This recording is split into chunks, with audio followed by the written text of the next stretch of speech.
Congratulations on your liver transplant, and welcome to UC Health and the liver transplant program. I am Shimul Shah. I am the director of the liver transplant program, and I'm honored to be the first one to congratulate you by video. You are currently recovering from your transplant, and you've gone through an exhaustive phase on the pre-transplant side, getting ready.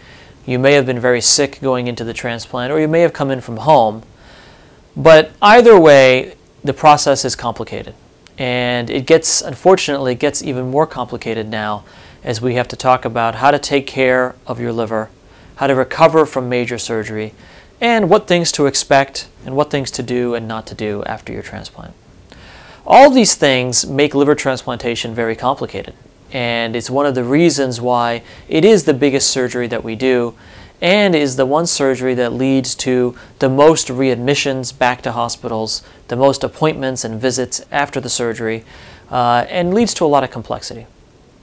So our hope is to make that complexity much less by improving our teaching process, having manuals that are easy to read, and the development of this video program that you are watching now. The UC Health program is dedicated to the care of you and your family and your new transplanted organ.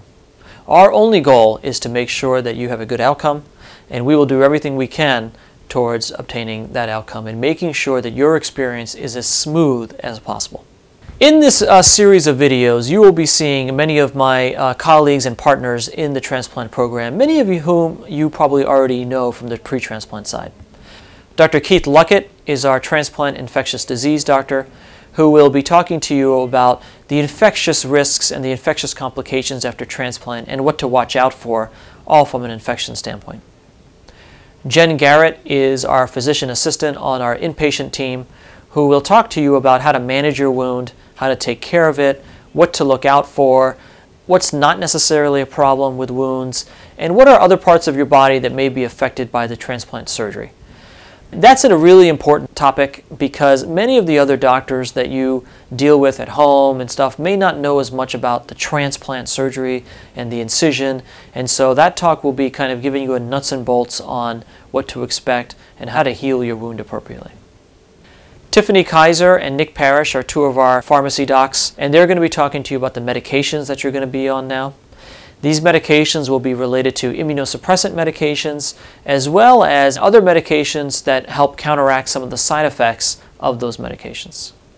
Sally Osborne and Sarah Deersing are our two post-transplant coordinators, and they're going to be talking to you about the do's and don'ts of transplant care, what to watch out for, when to call your coordinator, kind of basic nuts and bolts questions that you may have.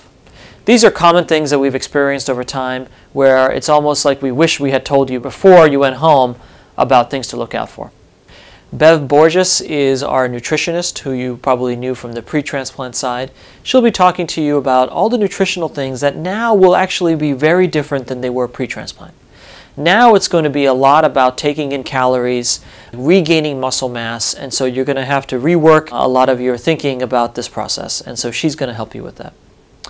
Rebecca Scott is our social worker and will be talking to you about psychosocial issues after transplant, and most importantly, how can the family be involved in the healing process. The final talk will be about acute rejection, and Dr. Nadeem Anwar, medical director, will be talking to you about the risks of acute rejection, how it can be treated, and probably most importantly, just really kind of allaying some of your fears about rejection. Most people think rejection is really bad, but in the liver, rejection can be treated, and we'll walk you through what that process is and how we deal with that.